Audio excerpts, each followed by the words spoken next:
안녕하세요. 이번 주간에 마지막 강의를 또 하기 위해서 이 자리에 섰습니다. 오늘 강의는 특별하게 의미가 있는 것 같습니다. 제 100강이 되거든요. 저희들이 1월 중순에 이제 강의를 시작했습니다만, 벌써 참 이 100강이 됐다는 거, 어떻게 보면 올해 200강을 목표로 하고 있는데 이제 반환점을 돈 그런 느낌입니다. 참 열심히 달려오다 보니 벌써 올해 강의의 그 목표의 절반을 달성한 것 같아요. 100강에 이르기까지 강의를 감당할 수 있도록 하나님께서 은혜 베푸신 것에 대해서 감사와 또 영광을 돌립니다. 그리고 여러분들이 또 열심히 경청하시면서 지금까지 잘 따라와 주신 거 생각하니 너무너무 감사합니다. 특별히 요즘 그 장마철을 맞았잖아요.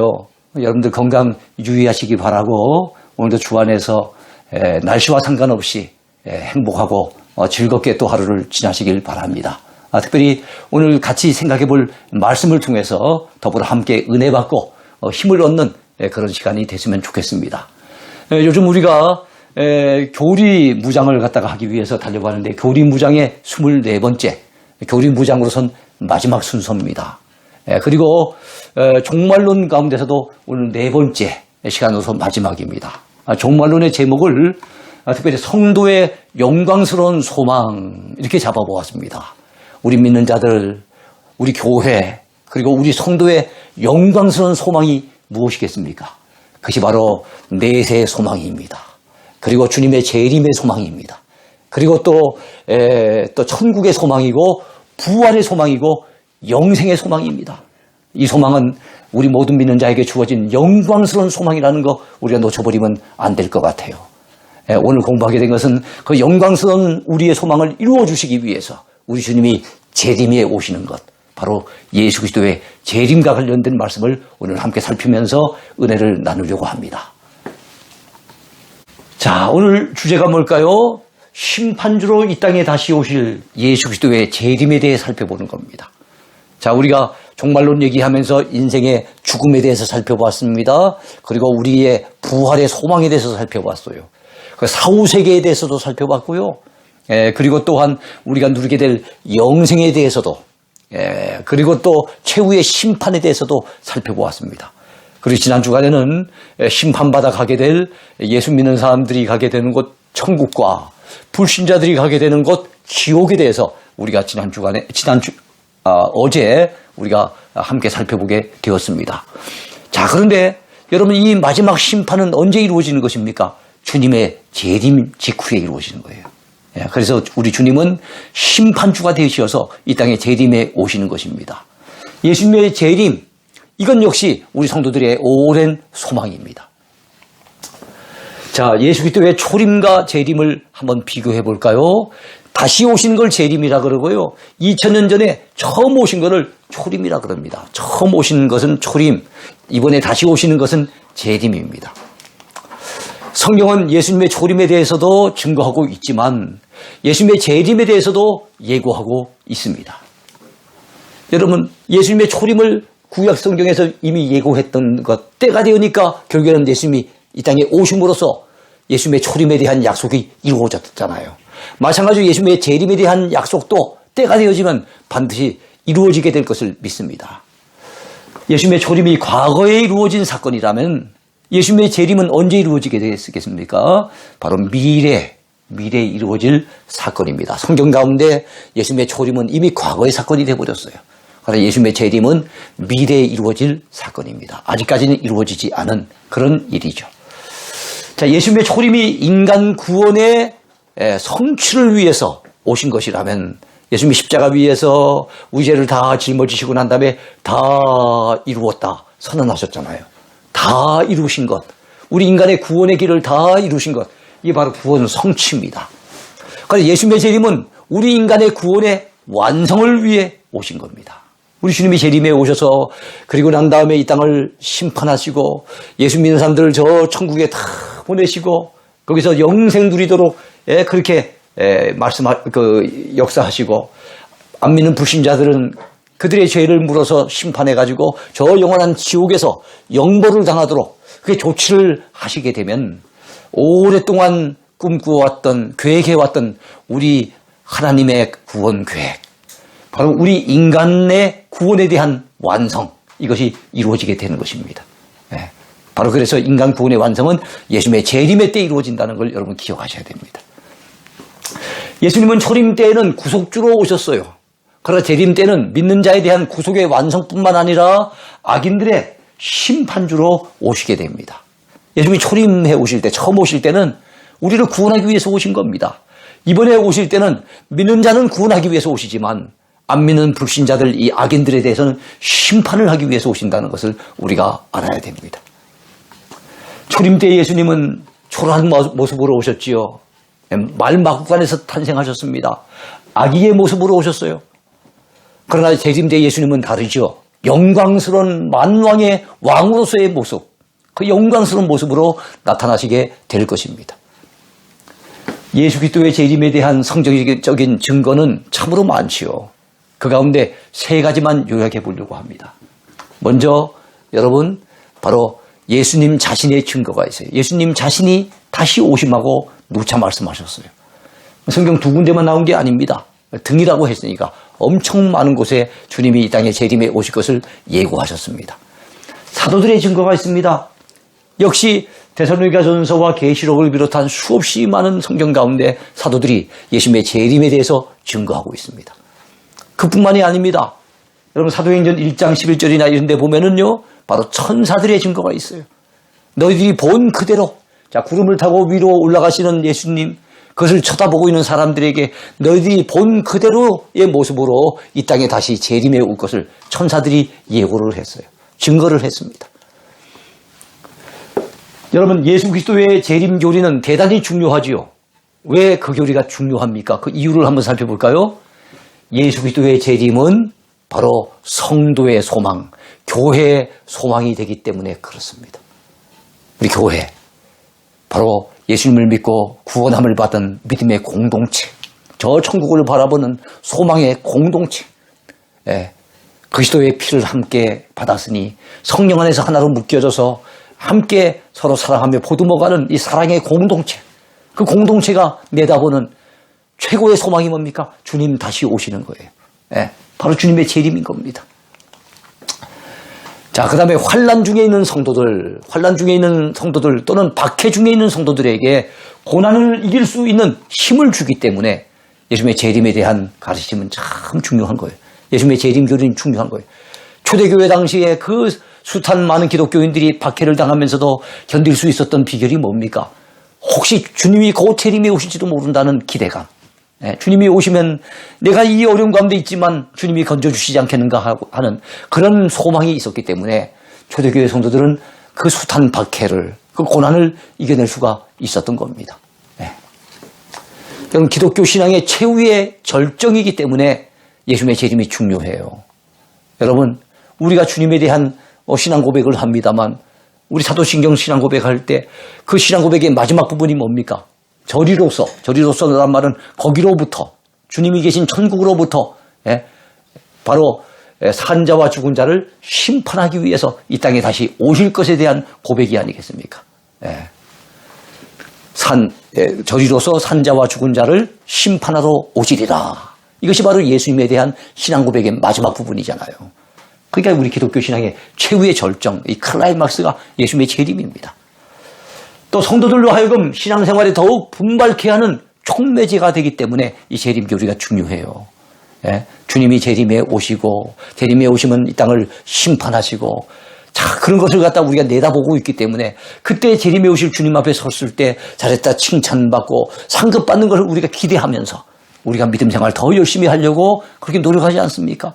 그러니까 신앙생활을 분발케 하는 촉매제가 되는 게 바로 예수님의 재림인 거예요. 그러니까 우리 신앙에 참 중요한 부분이죠. 또 불신자들에게 있어서 예수님의 재림의 날은 무슨 날입니까? 심판의 날입니다.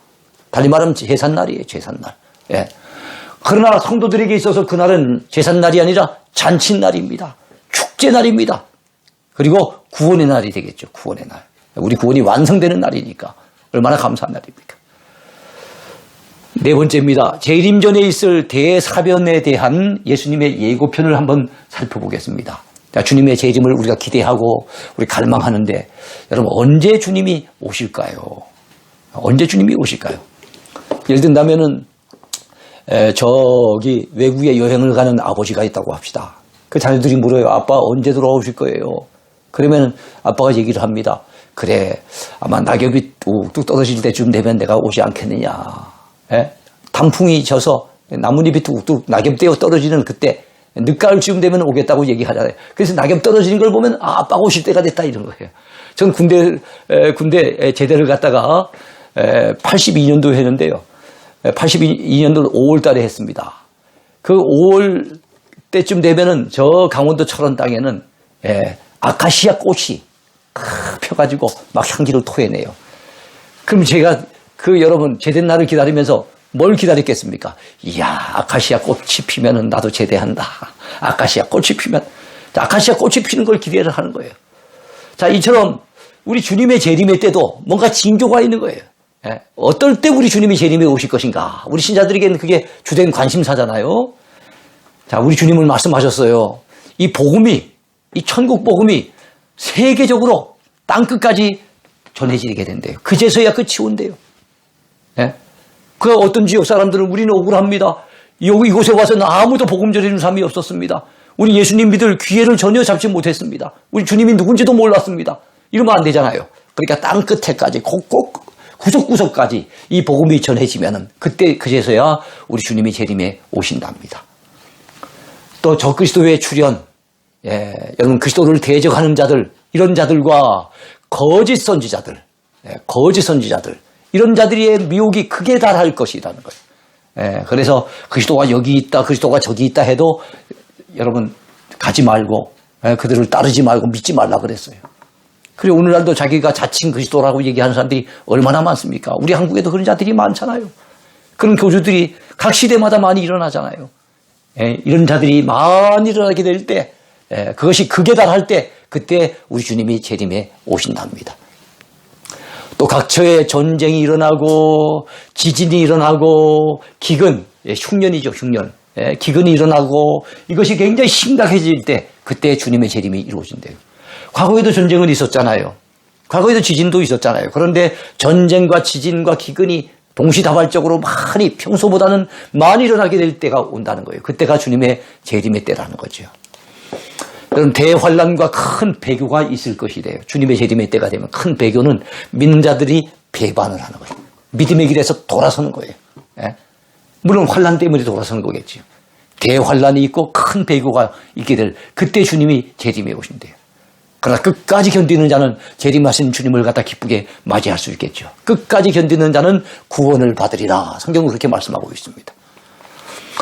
여러분 이번에 우리가 코로나만 당하여도 거기에서 믿음의 어떤 여부가 많이 갈라지잖아요. 믿음이 강한 사람과 믿음이 약한 사람 많이 달라지는 걸 우리가 보지 않습니까? 그런 걸 보면은 이 마지막 때 대환란이 있게 되면 얼마나 그게 그때 쫙 갈라지겠는가. 그때 믿음의 길에서 배신해버리는 이 배교자들이 얼마나 나타나게 될 것인가 하는 것을 생각해 보면 우리가 믿음으로 잘 무장되어야 됩니다. 정말로 바른 믿음으로 잘 무장되지 않으면 이 마지막 때 우리가 참 여러분 믿음을 끝까지 지키기가 쉽지 않는 그런 시대가 올 수도 있다는 거 기억해야 됩니다. 자, 이스라엘, 이 유대인들의 회심이 있을 것이라는 겁니다. 여러분 예수님을 유대인들이 못 박으라고 소리 질렀어요. 예수님을 죽인 자들이 유대인들이에요. 그리고 여러분 사도들이 다니는 곳곳마다 복음을 전할 때 이방인들은 오히려 복음을 기쁘게 받아들였지만 유대인들이 박해를 하고 유대인들이 방해를 놓고 그런 경우가 얼마나 많았습니까? 그리고 지금까지도 2000년이 지난 지금까지도 유대인들 중에 상당수는 예수님을 아직도 배척하고 받아들이지 않습니다. 그들은 또 다른 메시아를 지금 기다리고 있을 뿐 예수님을 메시아로 인정하지 않아요. 그런데 여러분 마지막 때가 되어지면 주님의 재림의 때가 되어지면 대대적으로 바로 유대인들 가운데 큰 회심이 있을 것을 로마서 11장에서 예고하고 있습니다. 자, 어제는 주님의 재림의 때에 있게 될 여러 가지 현상들을 미리 살펴봤습니다. 이번에는 재림의 시기를 알 수 있겠는가 하는 겁니다. 재림의 시기를 알 수 있겠는가. 여러분 결론부터 말씀드린다면 재림의 시기를 알 수가 없습니다. 알려고 해서도 안 됩니다. 예. 자, 결코 알 수가 없지요. 예수님께서는 그날은 아들도 모르고, 자, 아들, 예수님 당신 자신을 얘기하는 겁니다. 그 다음에 천사도 모르고 하나님 아버지만 아신다고 주님은 분명히 말씀하셨어요. 예. 그 정도로 여러분 재림의 날은 철저하게 예수님의 그 재림의 날은 성경에서 베일에 쌓여 있고 비밀에 붙여놓았습니다. 근데 어느 누가 뭐 예수님 몇 년 몇 월 며칠에 재림에 오신다고 어떻게 얘기할 수가 있겠습니까? 여러분 최근에 TV에서 꼬리를 무는 그날 이야기, 꼬꼬무라고 하는 얘기를 좀 본 적이 있었어요. 그 가운데 하나가 무엇이었는가 하면은 1992년도 이장님 목사, 그 이장님 목사에 의해서 다미선교회, 다가올 미래를 대비하라. 그래서 다가올 미래에서 다미선교회. 그 다미선교회에 많은 사람들이 빠져들어가지고 전국이 정말 휴거의 열풍에 빠져들었던 바로 그때가 있었어요. 1992년 10월 28일입니다. 하필이면 제 결혼 기념일이 10월 28일인데 그날 지금 생각해봐도 참 얼토당토하는 그런 주장을 그 사람들이 한 거예요. 얼마나 안타까운 일입니까? 그것이 결국에는 아무것도 아닌 것, 숲으로 돌아가고 거기에 빠져들었던 사람들이 얼마나 큰 실망을 갖다 하고 얼마나 큰 신앙의 상처를 입었겠습니까? 한국교회가 그 당시 큰 열병에 빠져 있었던 적이 있었어요. 불과 한 30년 전 얘기입니다. 30년 전. 재림의 날은 임봉되어 있어요. 그래서 어느 누구도 알 수가 없습니다. 그런데도 그날을 구체적으로 제시하며 자, 그렇게 재림의 날을 제시하는 이 종말론자들을 시한부 종말론자들이라고 하거든요. 시한부 종말론을 주장하는 자들은 거짓 선지자입니다. 이단임에 틀림없어요. 그러므로 절대로 우리는 이런 잘못된 이단에 빠져서는 안 됩니다. 여러분 안식교라든가 많은 여러분 이단들에서 예수님의 재림을 갖다 날짜를 얘기했었어요. 근데 그것이 빗나가잖아요. 빗나가니까 또 다른 날짜를 제기하고 또 다른 날짜를 제기하고. 그래서 안식교에서는 조사심판설이라는 게 있어요. 조사심판설. 재림의 날짜가 빗나가니까 지금 뭐라고 하는가 하면 예수님이 이미 재림했다는 거예요. 그럼 지금 뭐 하고 계시느냐? 지금 다니면서 사람들을 조사해서 심판을 하기 위해서 지금 조사하고 있다는 거예요. 조사. 아니 천국에서 다 천사들을 통해서 다 이미 조사가 끝났을 텐데 먼 이 땅에 오셔서 또 조사하실 일이 또 뭐가 남아있다고요. 재림의 날짜는 빗나가 버렸지. 할 말은 없지. 그러니까 그런 말도 안 되는 교리를 갖다가 얘기를 하는 거예요. 참 우리는 절대로 이 시한부 종말론 이런 잘못된 이단에 빠져서는 안 됩니다. 그러므로 시한부 종말론을 주장하는 자들에게 절대로 속지 마십시오.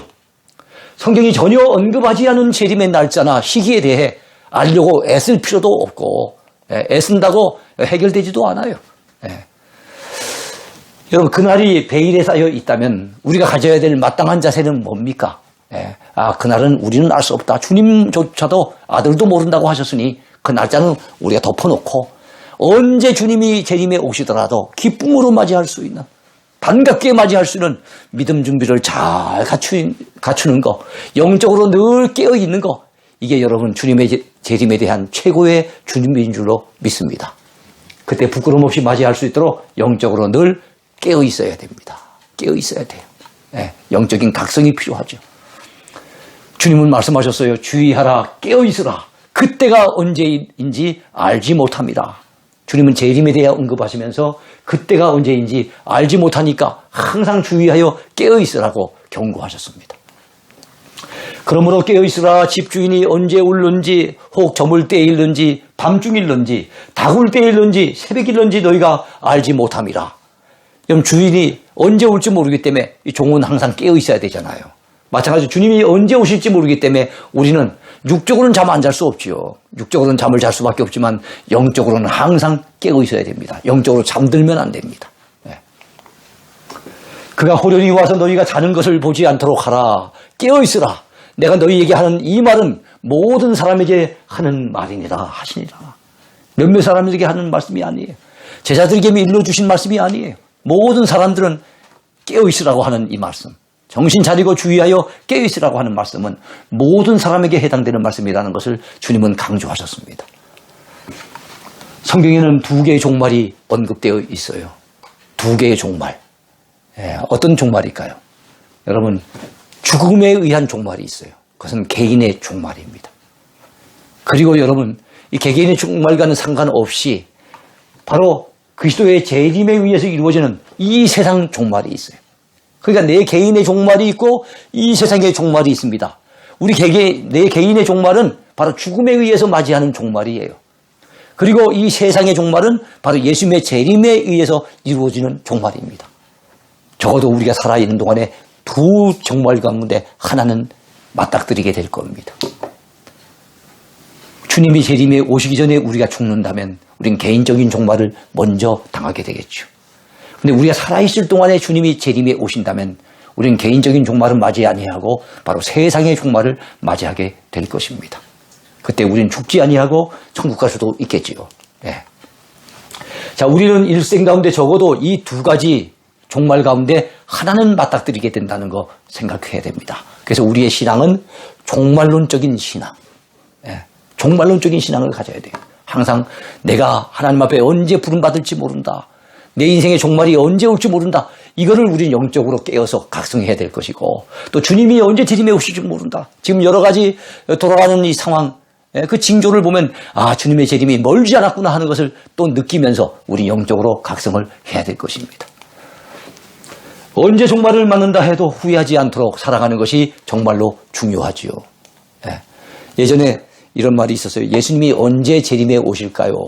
이런 질문에 대해서 그 답이 뭐냐 하면은 수요일 날 비가 질척거리면서 내리고 있을 때 그때 재림에 오실 것이다. 이런 얘기가 있었어요.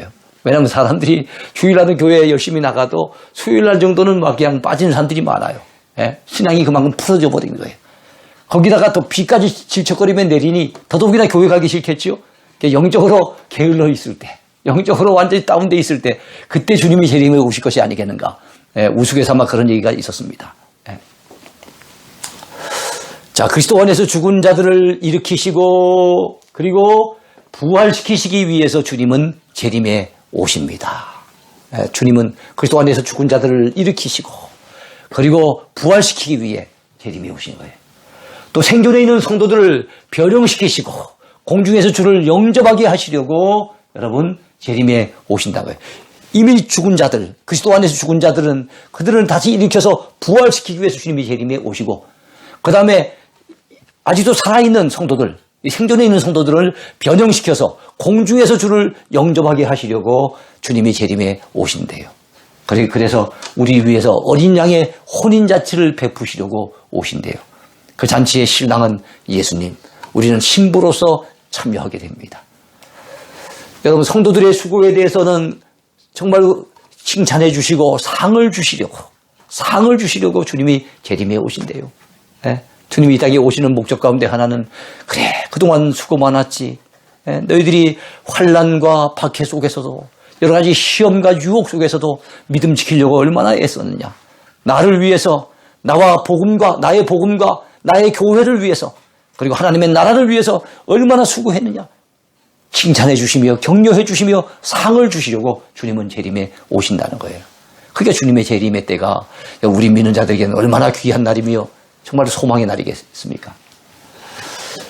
자, 그 다음에 하나님의 구원 계획을 완성시키시기 위해서 오신다. 하나님은 오래전부터 이미 창세기에 있을 그 당시 인류가 하나님 앞에 범죄하고 타락한 그때부터 시작을 해서 우리 하나님은 구원 계획을 세우셨고 착착 진행해 오셨고 예수님에 의해서 성취하셨고 그리고 이 복음이 세계 곳곳마다 전해지면서 이것이 완성되어 나가는 중에 주님이 재림에 오시면은 그야말로 하나님의 오랜 구원 계획이 온전히 완성이 되는 거예요. 그 일을 이루기 위해서 우리 주님은 재림에 오신다는 겁니다. 또한 여러분, 악한 세력들을 심판하시고 파멸하시기 위해서. 여러분, 악한 자들이 얼마나 득세합니까? 오히려 여러분 범죄 타락하고 정말 하나님 앞에 그 잘못된 자들이, 그 악한 자들이 얼마나 큰 소리 치는 세상입니까? 그런 자들을 우리 하나님이 준엄하게 심판하시기 위해서 우리 주님을 보내신 거예요. 우리 예수님이 이 땅에 오신 것은 그 악한 세력들을 심판하시기 위해서 오신다는 거 잊지 말아야 됩니다. 그래서 우리 믿는 자에게는 구원의 날이요 잔칫날이지만 안 믿는 자들에게는 심판의 날이요 그날이 제삿날인 거예요. 네. 여러분 예수님의 재림의 양식은 어떠할까요? 재림의 양식, 이 말은 재림의 어떤 모습으로 재림에 오시는가 하는 겁니다. 예수님은 어떤 모습으로 재림에 오실까요? 네. 즉 어떤 형식을 갖추고 오시느냐 이겁니다. 첫 번째 가견적인 재림입니다. 네. 가견적인 재림은 볼 수 있도록 보는 것이 가능하도록 오신다는 거예요. 모든 사람들의 눈으로 볼 수 있게 오신다는 거예요. 네. 그것이 순간적으로 모든 사람이 어떻게 우리가 볼 수 있게 되겠는지 지구 반대편에 있는 사람까지도 같이 볼 수 있게 되려면 그건 특별한 하나님의 어떤 방법이 있겠지요. 어쨌든 볼 수 있는 방법으로 이렇게 오신다는 겁니다. 예. 그래서 모든 사람의 눈으로 볼 수 있게 오신다. 가견적인 재림이에요. 자, 두 번째는 자신적인 재림입니다. 예. 여러분, 즉 그리스도 자신이 직접적으로 오신다는 겁니다. 주님이 안 오시고 천사를 보내시거나 누군가를 대신해서 보내시는 일이 없다는 거예요. 주님이 직접 오신다는 거예요. 그게 자신적인 재림이에요. 그다음에 영광적 승리적인 재림입니다. 초림 때는 처음 오셨을 때는 초라한 모습으로 오셨지요. 말 막고에 탄생하셨지요. 그런데 이번에는 초라한 모습이 아닙니다. 더 이상 그런 모습이 아니라 영광스러운 승리자의 모습으로 오신다는 거예요. 만왕의 왕 만주의 주의 모습으로 심판주의 모습으로 이 땅에 오신다는 거예요. 네. 그다음에 육체적인 재림입니다. 영적으로만 오셔가지고 아까 제가 안식교회 조사심판서를 얘기했습니다만 주님이 재림에 오셨는데 눈에는 안 보인다는데 영적으로 오셨으니까. 그 지금 다니면서 뭔가 조사하고 계신다는 거예요. 그게 말이 되는 겁니까? 아니에요. 성경에 의하면은 주님은 영만 오시는 것이 아니라 육체를 입으시고 오신대요. 그래야만 모든 사람이 볼 수 있잖아요. 여기면 어떻게 보겠습니까? 종말적 완성적인 재림입니다. 이번에 오신 것이 마지막으로 오시는 거예요. 이번에 오셨다가 또 한동안 계시다가 다시 가셨다가 또 세월이 한참 흐른 후에 오시는 것이 아니고 이번엔 마지막으로 오시는 거예요. 그야말로 이 세상을 심판하시고 우리 하나님의 구원 계획을 완전히 완성하시고 그러기 위해서 오시기 때문에 이번에 오시는 것이 마지막입니다. 네. 자, 그 다음에 도전적인 재림이에요. 여러분 도둑같이 도둑이 어느 순간 올지 모르잖아요. 어느 순간 올지 모르잖아요. 도둑같이 도련히 다시 말하면 갑작스럽게 불시에 오신다는 거예요. 예고하고 오시는 건 아니에요. 맨날 며칠 날 가겠다고 그렇게 오신다는 게 아니라는 거예요. 불시에 오신다는 거. 그러니까 우리는 항상 깨어서 준비하고 대비해야 된다는 거죠. 예, 그래서 여러분 이것을 갖다가 애우기 좋도록 제가 애우기 좋도록 말씀을 드릴게요. 자, 우리가 예수님이 재림에 오시는데 재림하는 양식 어떤 모습으로 오시는가? 그래서 가자 영육 종들아. 예, 자, 가자. 자, 우리 주님이 오시는데 가자. 그러면서 종들을 데리고 오시는데 영육의 종들을 데리고 오시는 거예요. 예, 그렇죠? 가자 영육 종들인데 살짝 비틀어서 종돌이라고 기억하시면 되겠어요. 자, 가자 했으니까 가견적 재림. 자 했으니까 자신적 재림. 가자 영육 했죠? 영광적 승리적 재림. 육은 육체적인 재림. 종돌아 그랬죠? 그러니까 다섯 번째는 뭐겠어요? 종말적 완성적 재림. 마지막에 도련적인 재림. 우리 예수님은 이런 모습으로 재림에 오신다고 성경은 말씀하고 있습니다. 여러분, 제가 오늘의 강의를 이제 마무리해야 되겠는데요. 마라나타 신앙으로 우리는 무장해야 할 것입니다. 마라나타 신앙. 여러분, 초대교회 성도들의 신앙의 특징은 마라나타 신앙이 있었습니다. 여러분, 그들이 로마 제국의 극심한 박해 속에서도 믿음을 지켜낼 수 있었던 비결, 그게 뭐겠습니까? 주님께서 곧 임하여 오십니다. 주님께서 곧 오십니다. 이런 신앙을 가졌다는 거예요. 그러니까 조금 참읍시다. 조금 견딥시다. 주님이 곧 재림에 오실 겁니다. 물론 주님은 그때 재림에 오시지 않고 아직까지도 재림하고 계시진 않지만 적어도 여러분 그런 신앙이 바로 그 초대교회 성도들 또 그리고 그 이후에도 숱한 곳에서 믿음을 지키려고 환난과 고난 속에서도 믿음을 지키려고 애쓰던 많은 성도들이 바로 주님에 대한 재림을 기대하는 이 마라나타 신앙, 이거 가지고서 그 환란을 이기고 그 고통을 이겨냈다는 거예요. 예? 그 시련을 이겨내고 그 여러분 박해를 이겨냈다는 것입니다. 예, 그러니까 마라나타 신앙이 참 중요하죠. 여러분 마라나타는 아람어입니다. 아람어. 예, 여러분 구약은 히브리어로 됐어요. 신약은 헬라어로 됐습니다. 히브리어는 유대인들이 쓰는 언어고 헬라어는 그리스 사람들이 쓰는 언어입니다.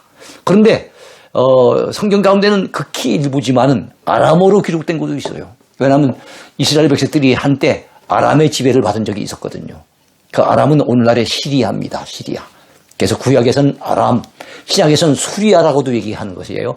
그 유명한 안디옥 교회가 바로 그곳에 있고 그곳의 수도가 다메섹이라 그래서 사도 바울이 예수 믿는 사람들을 붙잡으려고 그 다메섹을 향하여 가다가 예수님의 음성을 듣고 거꾸로 짓지 않습니까? 바로 그 아람 사람들이 사용하는 언어가 성경의 곳곳에 나오는데요. 그 가운데 이 마라나타 역시도 여러분 아람어입니다. 주께서 곧 임하신다 이런 뜻이에요. 초대교회 성도들은 만날 때마다 인사를 합니다. 포옹을 하든지 악수를 하든지 인사할 때마다 뭐라고 외칩니까? 마라나타를 외친 거예요. 주님이 곧 오십니다. 주님이 곧 오십니다. 힘냅시다. 이래갖고 마라나타 인사를 한 거예요. 성경 맨 끝장인 요한계시록 22장에는 마라나타라고 하는 말이 3번 나옵니다. 보라 내가 속히 오리니 이 두루마리의 예언의 말씀을 지키는 자는 복이 있으리라 하더라. 그리고 내가 속히 오리니 그랬죠. 이게 마라나타인 거예요. 속히 오신다는 거예요. 자, 보라 속히 오리니 내가 줄 상이 내게 있어 각 사람에게 그가 이 행한 대로 갚아주리라. 그 속히 오신다는 말씀이 역시 또 계시록 맨 끝장 신구약 성경 맨 끝장인 계시록 22장에 나와 있습니다. 또 한 구대가 나오죠. 이것들을 증언하신 이가 이르시되 이것들을 증언하신 이는 예수님이십니다. 그분이 이르시되 내가 진실로 속히 오리라 하시거늘 거기도 속히 오리라는 말씀이 나오죠. 마라나타입니다. 아멘 주 예수여 오시옵소서. 주님의 이 말씀 앞에 우리는 뭐라고 외쳐야 되겠습니까? 사도 요한이 외쳤던 것처럼 우리도 외쳐야 됩니다. 아멘 주 예수여 오시옵소서. 이것이 바로 마라나타 신앙인 거예요. 자, 우리들도 마라나타 신앙으로 무장해서 시험과 환란과 유혹이 많은 이 세상 가운데서 그 모든 것들을 능히 이겨내는 믿음의 승리자가 돼야 될 줄로 믿습니다. 자, 우리 성도들에게는 천국과 부활과 영생이라고 하는 영광스러운 소망이 주어졌다는 사실을 한시도 잊지 마십시오. 우리에게는 소망이 있습니다. 우리는 이 소망이 항상 있어야 될 줄로 믿습니다. 이 영광스러운 소망을 바라보면서 오늘도 힘차게 살아가시는 복된 하루 되시길 바라겠습니다. 오늘 강의 여기까지입니다. 감사합니다.